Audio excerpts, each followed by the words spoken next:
He was taken as a boy, desired for his beauty, trapped in a life he never chose. In the grand palaces of ancient Greece, while philosophers spoke of freedom and democracy, boys like him lived in chains, forgotten by history. This is the untold, tragic story of a male concubine in ancient Greece. A story of pain, survival, and a desperate fight for freedom. In the grand history of ancient Greece, when temples stood tall and philosophers shaped the foundations of human thought, there was also a darker side of society that is rarely spoken of. It was a world where beauty, power, and desire intertwined, where men of influence sought not only wisdom and wealth, but also control over the lives of those beneath them. Among these forgotten souls were the young male concubines, boys and adolescents taken into the homes of powerful men, often against their will, living lives that were far from the glory and honor the Greek world is celebrated for. Their stories were not sung by poets nor carved into marble, but hidden in the shadows, in whispered rumors, and in the pain of those who never had the chance to speak for themselves. The Greek world prided itself on strength, knowledge, and the ideals of democracy. But beneath these ideals was a culture that placed great importance on beauty and youth. Men in positions of wealth and power often used their influence to acquire young boys, not as sons, not as students, but as property meant to please. These concubines, often captured in war or sold by impoverished families, became trapped in a system that stripped them of dignity and freedom. For a young boy, sometimes no older than 12 or 13, the life of a concubine began abruptly, tearing him away from the innocence of childhood and placing him in the lavish, yet suffocating chambers of his master. Imagine such a boy in Athens, perhaps the son of a poor farmer struggling to feed his family. A trader comes to his village, offering silver in exchange for the boy. The father, torn by desperation, reluctantly agrees, convincing himself that at least his child will eat, at least he will survive. But survival, in the world of a concubine, was survival without honor. The boy would be taken to the city, bathed, dressed in fine garments not of his choosing, and paraded like a possession. In the eyes of his master, he was not a person with dreams and fears, but an ornament, a symbol of wealth, and a vessel for pleasure. Life inside the master's home was one of contradictions. The concubine might sleep on cushions softer than any he had known before, taste foods he had never imagined, and wear robes dyed with colors his family could never afford. Yet none of it belonged to him, and none of it could comfort the loneliness in his heart. Every gesture, every word, every glance had to please the master, for displeasure could bring punishment or dismissal. A concubine dismissed had little hope. Without property, without family, and often branded by shame, he could fall into poverty, begging on the streets or being sold again into even crueler servitude. The master often held banquets where philosophers, generals, and politicians gathered. To outsiders, these gatherings were about intellect and debate, wine and song, but to the concubine, they were nights of anxiety. He was expected to serve wine, entertain with music or dance, and smile through it all, while the guests admired him as though he were another piece of art in the master's home. If he caught the attention of a guest, the master might use him as a token of favor, trading his company as casually as one might offer a cup of wine. The boy's body was never his own, and his silence was the price of survival. What made the life of these boys even more tragic was the illusion of affection. Some masters spoke sweetly to their concubines, promised them protection, even pretended to care for them as if they were beloved companions. But this care was conditional, fragile, and easily shattered. The moment a boy grew older, when the shine of youth faded, he was often cast aside. In Greek society, beauty was linked to youth, and once a concubine became a man, he lost the very quality that had trapped him in the first place. For many, this meant abandonment. The streets of Athens and Corinth bore witness to former concubines, wandering in shame, trying to find a place in a society that judged them harshly for what had been forced upon them. Not every concubine came from poverty. Some were taken as spoils of war. Imagine a battle between city-states where boys were captured alongside women and brought back to the victors. Stripped of their heritage, they were given new names and placed in foreign households where their language, customs, and gods were taken from them. To be a concubine in a strange land was to be doubly enslaved, one's body given away, and one's identity erased. They became shadows of themselves, adapting to survive, always aware that they were outsiders. For those in the master's favor, the life could sometimes appear almost like privilege. They could overhear political discussions, stand in the presence of men who shaped history, and live surrounded by luxury. But the truth was bitter. They could not speak freely, they could not leave, they could not choose. Their fate depended entirely on the will of the man who owned them. Even kindness was a tool of control. A smile from the master might ease the boy's fear, but it was also a reminder that his very existence depended on pleasing another. At night, when the feasts ended and the city grew quiet, the concubines were often left with their thoughts. They remembered the faces of their mothers, the voices of their siblings, the simplicity of their former lives. They wondered if anyone still thought of them, if anyone searched for them. Some tried to find comfort in the gods, whispering prayers to Apollo or Hermes, begging for mercy or freedom. But the temples were places of the free. A concubine could only kneel in the shadows, afraid to be seen. Hope was a dangerous thing, for it could make the pain of reality even sharper. The Greek world admired strength and heroism, yet it allowed such quiet tragedies to unfold within its very heart. While statues of warriors and philosophers filled the streets, no monument was ever built for the boys who served in silence. Their suffering was hidden behind marble walls, never acknowledged, never honored. They were the invisible part of history, existing only in the background of stories about great men. And yet, their lives were just as real, their pain just as deep. The tragedy of the concubine lay not only in what was done to him, but in how he was remembered or, rather, forgotten. While poets sang of gods and heroes, the concubine's story remained unwritten. He might spend years in the service of a powerful man, shaping his moods, his nights, even his decisions. But when history recorded that man's achievements, the boy's existence vanished. To the world, he had never lived at all. Still, some whispers of their lives remain. Ancient texts occasionally mention the practice, though often in passing, as if it were too shameful to discuss openly. Plays and satires hinted at it, mocking the masters but never giving voice to the boys. And so the concubines remained shadows, their stories buried under centuries of silence. Yet, by imagining their voices, by piecing together the fragments of history, we can begin to see them not as shadows, but as human beings fragile, frightened, and yearning for dignity in a world that denied it. The life of a concubine in ancient Greece was not one of choice, but of chains disguised as silks. It was a life where survival meant submission, where hope was a luxury, and where love was often just another form of control. The tragedy was not only in what they endured, but in how their existence was erased, leaving behind only questions, only silence. And as we look back on the glory of ancient Greece, we must also look into these shadows. For history is not complete without the stories of those who suffered unseen. The story of the male concubine did not end with his capture or his entry into the house of his master. That was only the beginning of a life filled with contradictions, moments of deceptive comfort, followed by crushing despair, fragments of hope swallowed by the reality of his chains. In ancient Greece, where philosophers spoke of justice and balance, where democracy was born and freedom was celebrated in words and ideals, the concubine lived a life that was the complete opposite of everything Greece claimed to stand for. He was the unspoken contradiction of a society that worshipped beauty and brilliance, while at the same time exploiting the most vulnerable in ways too painful to describe. For the young concubine, every single day began with fear. The household stirred early, and while the master prepared for meetings with statesmen or philosophers, the concubine's role was to serve, to be present, to obey silently. The first light of dawn often brought no relief. He could be summoned to pour water for washing, to bring robes, or to stand silently while the master's wife and servants watched him with thinly veiled contempt. In many households, the presence of a concubine created jealousy and tension. The wife of a powerful man might tolerate her husband's infidelity with women, but the keeping of a young boy for pleasure was a humiliation she carried silently, an unspoken wound that often turned into cruelty toward the boy himself. Thus, the concubine lived not only under the control of his master, but also under the disdain of the master's household. The days were long and unpredictable. Some days, the concubine was paraded before guests, asked to play the lyre or recite poetry he had been taught, expected to perform as both entertainer and ornament. Other days, he was confined to chambers, unseen by the world, waiting in silence until he was called upon. For a boy who had once known the open air of fields, the laughter of family, or the simple freedom of running barefoot through his village, this life was suffocating. The walls of marble and the fragrance of incense could not hide the truth. He was a prisoner dressed in silk. The most agonizing part of the concubine's life was not only the loss of freedom, but also the confusion of identity. From the moment he was taken, his sense of self was reshaped by those around him. He was told what to wear, how to walk, when to speak, when to be silent. He was praised for his beauty, but that praise was poisoned. It was not admiration for who he was, but for how useful his appearance could be to someone else's desires. The boy's worth was reduced to the shape of his face, the curve of his body, the softness of his skin. And so, he learned to look in the mirror and see not himself, but the reflection of what others demanded he be.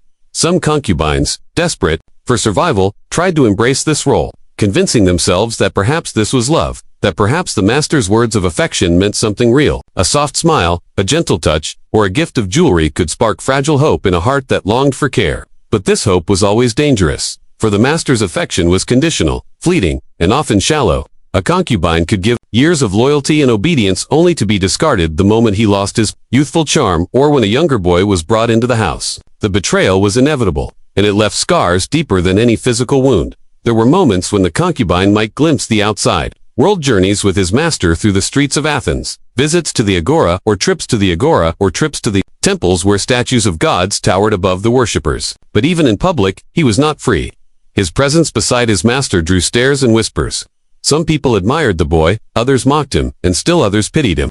To walk among the free citizens of Athens, while knowing he himself was bound in invisible chains, was torture. He watched young men his own age laughing together, training in the gymnasium, dreaming of joining the army or becoming philosophers. He, too, had once dreamed of such things. Now, those dreams were ashes, replaced by a constant awareness of his status. He was not one of them. He was property. In the symposiums, the grand drinking parties of the Greek elite, the concubines' role was especially humiliating.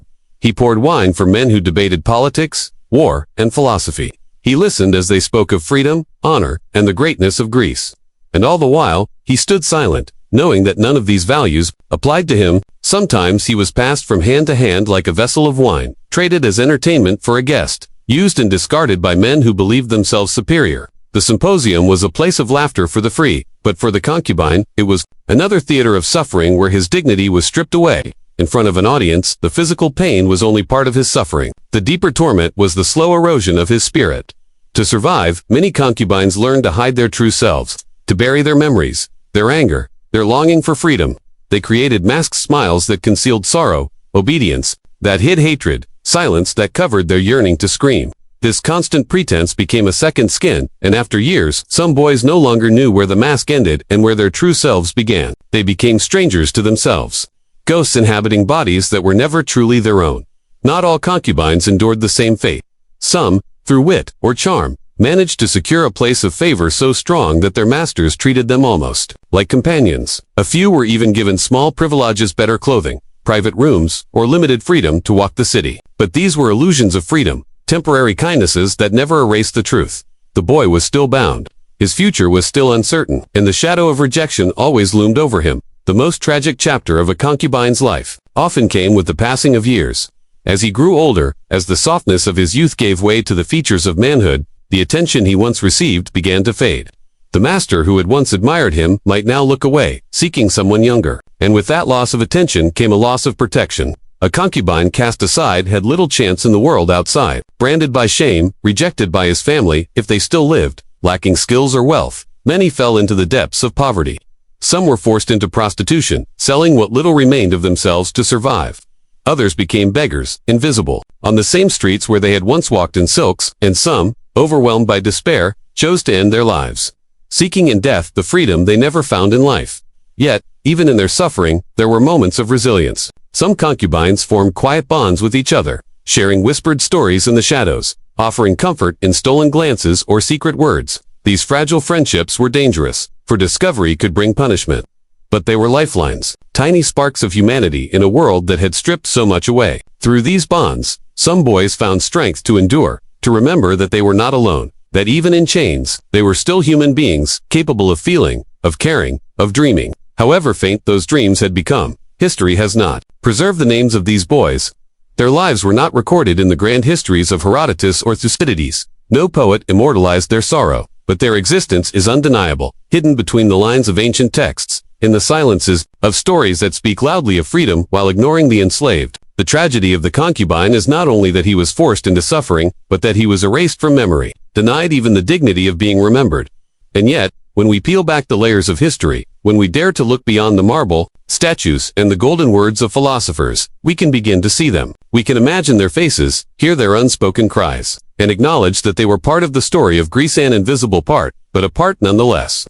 Their lives remind us that history is not only about the powerful, but also about the powerless, about those who lived in silence, whose stories were never told.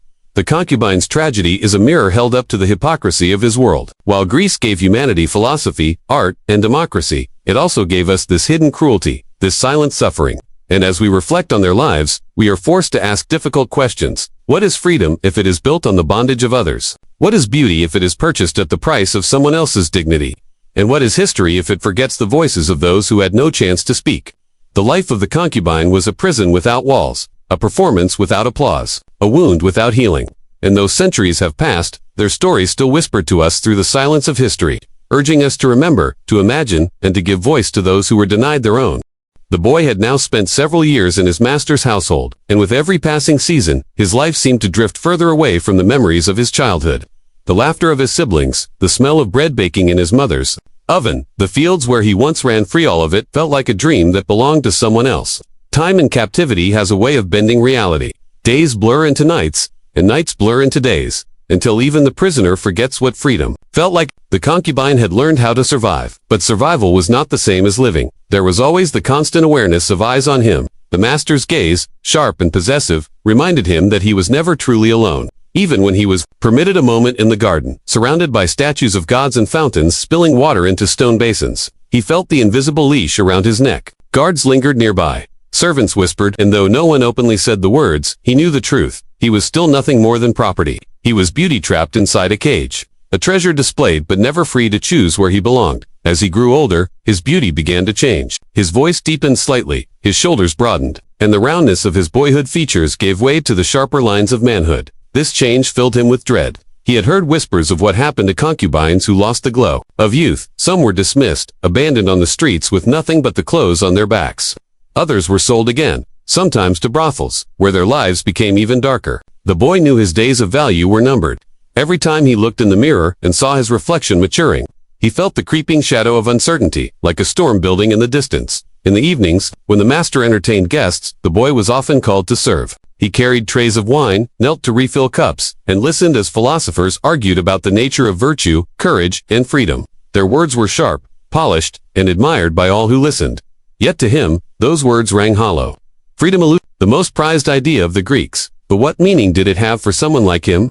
These men spoke of justice and fairness while sipping wine poured by hands that trembled with fear. They toasted the greatness of their democracy, while he stood beside them, a living contradiction to their ideals. It was as if the boy existed only to remind himself that words alone could not erase cruelty. Sometimes, late at night, when the master slept, the concubine lay awake on his thin bed of woven reeds. In those hours of silence, when the city itself seemed to rest, memories flooded back. He remembered his father's voice calling his name across the fields, his mother's arms wrapping around him when he was frightened, the carefree games he played with other boys. The ache of those memories was almost unbearable. He longed for a world he could never return to. The loneliness of his chamber was suffocating, and though he was surrounded by the finest marble, golden lamps, and scented oils, he would have traded all of it for one moment of freedom under the open sky of his childhood home. But he was not entirely alone in his suffering. In the master's household, there were others like him, other boys taken from their families, some younger, some older, some already broken by years of servitude. They rarely spoke openly, for fear of punishment, but in the shadows, when no one was watching, they shared fragments of their stories. One whispered of the sea voyage that had carried him from his homeland. Another spoke of being sold at the Agora in Athens, where buyers inspected his teeth and body as if he were cattle. Each story was soaked in sorrow. Yet in sharing them, they found a small measure of comfort. Their pain was not unique. They were not entirely alone. And in those whispered moments, a fragile thread of brotherhood was woven between them. Still, the bonds between concubines were dangerous. If discovered, they could be accused of plotting rebellion or punished for disobedience. And yet, these connections were the only thing that gave them a sense of humanity. The boy sometimes found himself looking into the eyes of another concubine, and seeing a mirror of his own suffering. In those eyes, he saw the same questions. How long will this last? Will we ever be free? Do our families remember us? Or have we already been erased from their hearts? The master himself was a man of contradictions. At times, he could be generous, offering the boy gifts, fine robes, jewelry, even promises of protection. He spoke softly when he was in good spirits, praising the boy's loyalty and beauty. But beneath that surface of kindness was a darker truth. The boy was not loved, he was possessed. Every gentle word carried the weight of ownership. Every gift was a reminder that he owed his master not only obedience but his very life. And when the master's temper flared, kindness turned to cruelty with terrifying speed. A harsh word, a strike of the hand, or nights filled with fear, reminded the boy that affection in this world was a fragile illusion, as fleeting as the smoke rising from the oil lamps. The boy often wondered if the gods watched him. He had heard priests and poets speak of Zeus, Apollo, and Aphrodite, gods who ruled over love and beauty, fate and justice. Did those gods care for him? Or had they abandoned him the way his people had? Sometimes, when he passed by temples filled with worshippers, he prayed silently. He asked not for riches, not for power, but for one simple gift, freedom. But the gods remained silent. The statues stared down at him with blank eyes, offering no answer to his pleas. The silence of heaven became another chain around his soul. Day, While walking through the marketplace with his master, the boy saw something that struck him deeply. A group of young men were gathered, laughing, wrestling playfully, their bodies strong and unmarked by chains. They were citizens of Athens, free to train, to vote, to speak their minds. They carried themselves with pride, knowing they belonged to a world that valued them. The boy watched them with envy and grief. They were no older than he was, yet their lives were filled with possibility, while his own was shackled by circumstances he could not escape. For a moment, he imagined himself among them, laughing, wrestling, dreaming of battles to fight or ideas to defend, but the fantasy was broken by the harsh tug of his master's hand, pulling him back into reality. He was not one of them. He never would be. As years passed, the boy's fear of the future grew heavier. He knew his youth would not last forever. Already, he could feel the master's gaze shifting, less lingering than before. The arrival of a younger concubine confirmed his fears. The boy was no longer the prized possession he once was. He was fading, like a candle burning out, replaced by fresher light. The new concubine looked at him with wide, frightened eyes, the same eyes he once had when he first entered this house. The boy felt both pity and sorrow. He wanted to reach out and tell the new captive what awaited him, but the words caught in his throat. What comfort could he offer when he himself was drowning? This decline in value was perhaps the cruelest part of his existence. For years, he had endured suffering, humiliation, and the erasure of his identity, all under the promise spoken or unspoken that he was cherished. And now, as time proved, even that illusion was fading.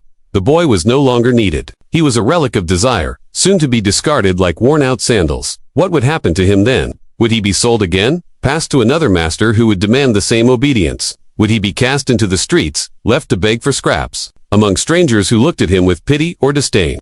Or worse, would he vanish into the shadows of Athens, his name forgotten, his existence erased? And yet, despite the crushing weight of his circumstances, a tiny flame of hope still flickered inside him. Perhaps it was foolish, perhaps it was madness, but he clung to the idea that one day he might escape. He imagined running through the narrow streets at night, slipping into the countryside, and finding a ship that would carry him far away. He dreamed of reaching a land where no one knew his name, where he could live as a free man, where the chains of the past could finally be broken. These dreams were fragile, easily shattered by reality, yet they kept him alive. Without them, he feared he would lose himself completely. The boy's life in ancient Greece was a story of contradictions. Surrounded by beauty, yet living in ugliness. Praised for his worth, yet treated as worthless. Given attention, yet denied love. He existed in a world that celebrated freedom while denying him even the smallest taste of it. And though centuries would pass, and his story would be forgotten by the chroniclers of history, his suffering was real. His voice may have been silenced, but the echoes of his life still linger, whispering through the ruins of temples and the faded scrolls of philosophers. His tragedy reminds us that beneath the shining surface of history lie shadows.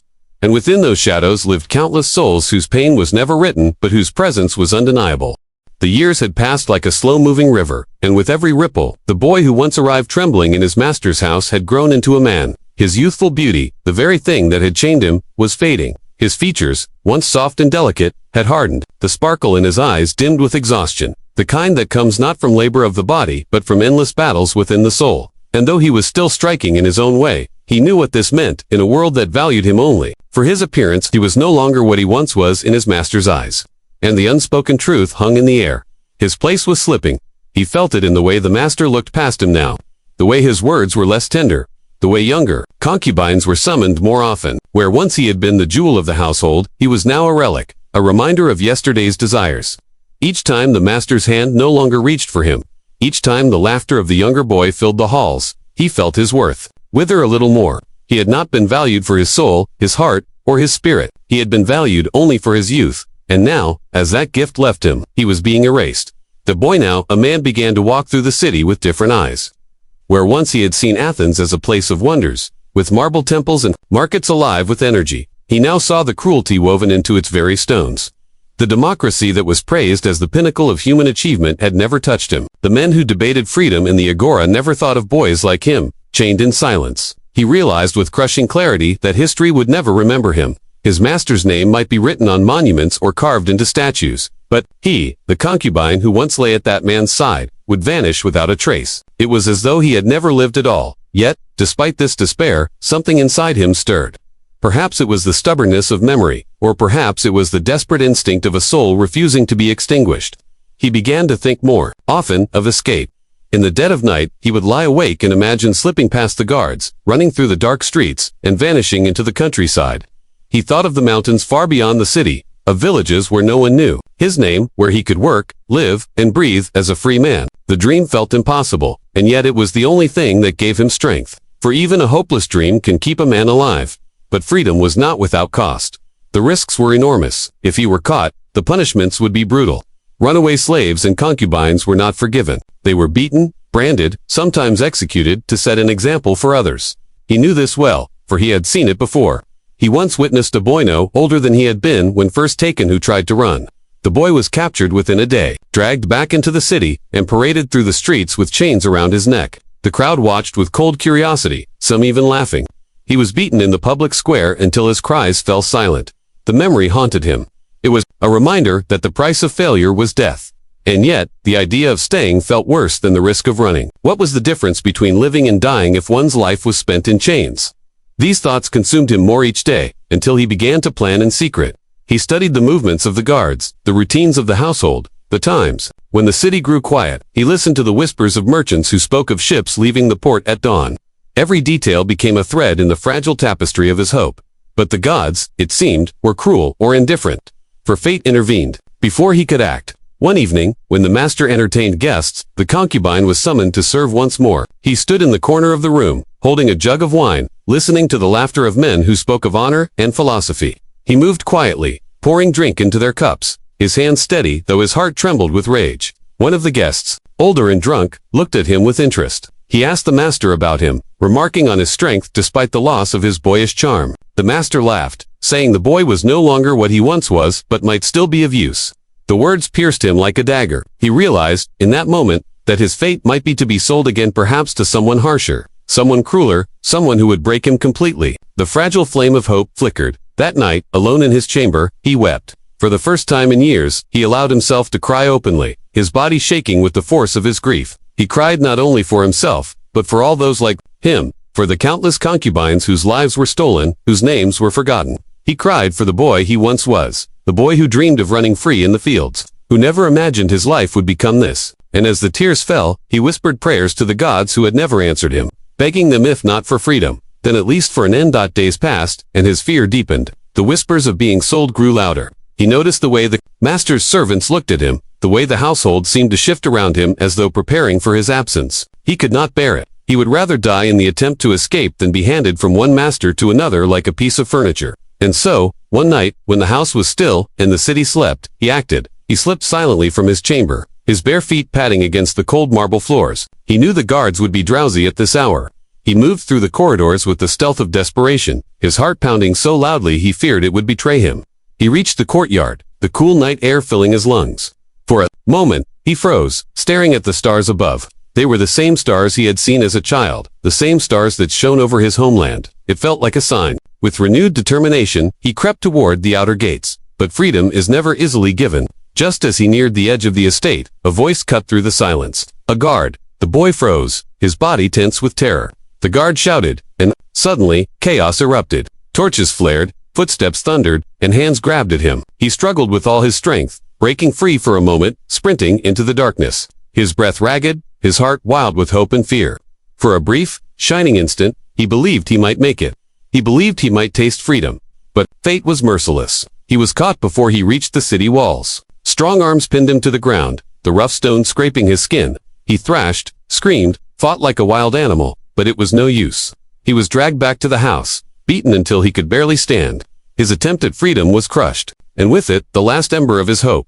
The punishment was swift and brutal. In the courtyard, before the eyes of the household, he was struck again and again until blood stained the stones. His master stood watching, his face unreadable, as though he were merely witnessing the breaking of an object, not the destruction of a soul. The boy's cries echoed through the night, but no one moved to stop it. No one spoke. In the end, he collapsed, his body broken, his spirit shattered. The next morning, he was gone. Some said he was taken to be sold. Others whispered he had been left to die in the outskirts of the city, where no one would remember him. The truth was never written. His name was lost, his story buried in silence. And yet, his suffering was real. His life was a tragedy, not because he was weak, but because he lived in a world that never allowed him to be free. Centuries later, the stones of Athens would crumble, the statues of gods would fall, and the philosopher's words would be studied by scholars far away. But the voices of the concubines would remain unread. Their pain, their dreams, their desperate prayers. And yet, if one listens closely in the ruins of ancient Greece, perhaps one might still hear their whispers carried on the wind, the whispers of boys who longed to be free, who loved and wept and dreamed, just as we do, the whispers of lives, erased by history, but never erased from humanity. Their stories remind us that even in the greatest civilizations, there are shadows. And in those shadows lived countless souls, whose names we will never know but whose suffering should never be forgotten.